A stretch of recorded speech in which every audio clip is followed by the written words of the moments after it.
Okay, it is Friday, June the, 17th, 18th or something. Wow, it's bright sunshine. Does that make my hair look white? Okay, time for a total garden overview. Haven't done one lately. These are my first 2 rows of corn here. And as you can see, the beans have really come up nicely in them. Now that, friends, is a healthy looking bean plant right there. I've got them fairly thick, but generally speaking, I just do better when I plant my beans thick and just don't even thin them out. I know that's not the way most people do it, but that's the way I roll. Okay, so this corn here is just right about belly button high, and I'm 5'9"-ish. Okay, and then the next couple of rows of corn there are, I don't know, like 6 inches shorter. And the beans have just started to come up that I planted on the second 2 rows of corn. And I've got we've got some grass clippings here, so keep it nice and moist. And down through the center of these rows, I shot a video which you've not seen, and it may be boring, I don't know, but I shot a video of me trimming my pampas grass. And that's what I put down through the center of these rows. Looks nice and shady down through there. But I had a tremendous amount of pampas grass clippings. So that's what's down through the center here. And here, you can see the pampas grass clippings much better there. I waited far too long to trim my pampas grass up, which I will show that video here eventually. And then this corn here is actually 2 weeks behind that corn there. I believe it's actually growing a little slower than average, but it looks reasonably good. I will be planting beans in it too. This is some cantaloupe. About 6 plants in there, maybe more than it should be, but I'm going to leave them alone. Same here, cantaloupe, maybe about 6 plants. This is Hale's Jumbo Cantaloupe, I forget the name of that.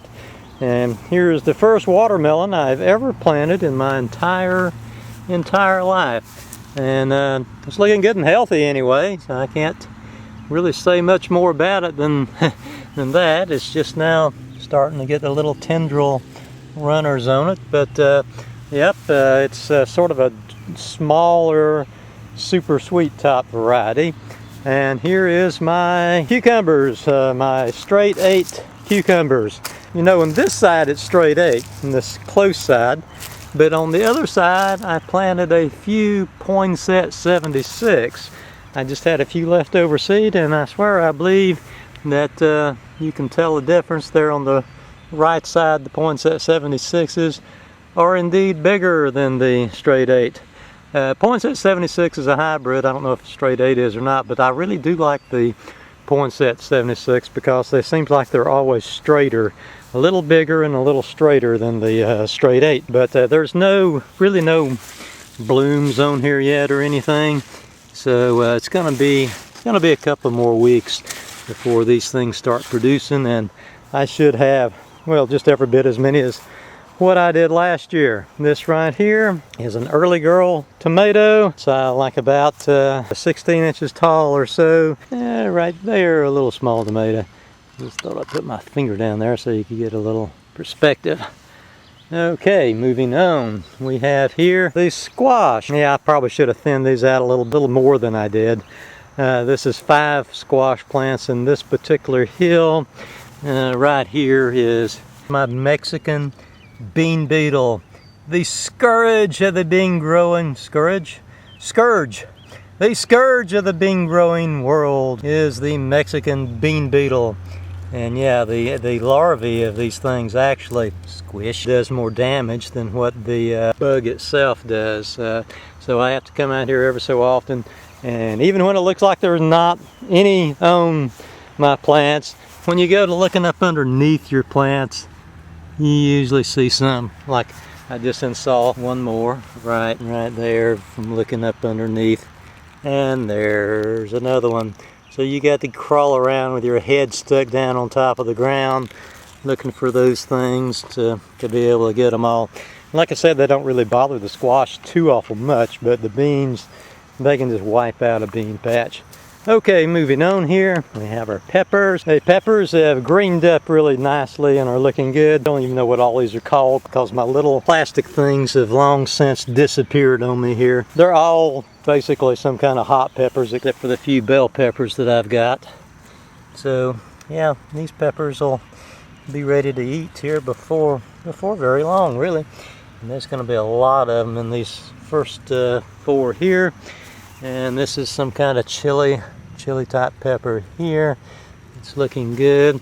There's a little runt something that's not gonna make anything. I think these are all some sort of bell pepper here. They're blooming but haven't really produced yet, but they're looking nice and healthy. And here I do have my sticker in this orange bell, but it actually has a couple of bells growing there on it. It's like 10 inches tall. This is a yummy bell, and it's got petite sweet bell pepper. And as you can see, this is your normal looking bell pepper here, albeit kind of small yet. And this is the petite ones, and you can already tell even at this stage of growth that these petite bells are definitely going to have a different shape than your traditional bell pepper shape, which is this here. And I know for sure this is hot banana peppers here. So yeah, they're getting some nice little peppers on them. And this is some more some sort of chili type peppers. But yeah, just basically every pepper here except for this group of I won't even count that little one there, except for this group of three bell peppers here has got some peppers on them. So the peppers are looking good. And here's the tomatoes that I've planted on my fence, and they're starting to, I need to come out here and do a little bit of pruning in them, some of the suckers, and tie them up on the fence a little bit better now that they've got big enough to do that. They've, you know, the part of it has already started, you know, fell over on the fence. But yeah, I've got a few tomatoes in here. This here is probably, oh, it's 18 inches tall anyway. Not as tall as I would like, but doing good. They're all healthy. That's always the main thing. Even if your stuff is growing a little bit slow, as long as it's healthy, that's always the main thing here. This one here is up on the fan. This one here is probably just a good 2 foot tall, I suppose. I'm wanting all of my main limbs to eventually trellis up this fence here, and sometimes I have to take a stick or something and just drive down in the ground and move stuff gradually over there a little bit day by day where I won't break it. And then occasionally you'll have a branch that's just, you know, going the opposite way of what I want it to. But what I'm going to do is what Praxis, YouTube user Praxis recommends. I'm just going to let this get a little bit longer, this branch here, and just dig down and bury this particular branch that's not growing the direction I want it, and you know, it'll provide more roots and more strength for the plant. Here is another early girl, so it's looking very good. It's, oh goodness, it's 18 inches tall anyway.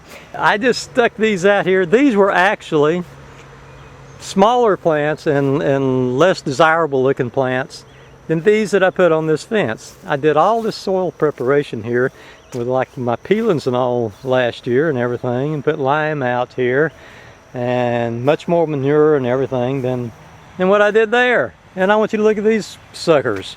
I mean, I've got a jungle of tomatoes right here. Now, of course, I'll probably blight later on, but this one right here, which I don't know the name of right at the moment, it's a tomato. It's 4 foot tall.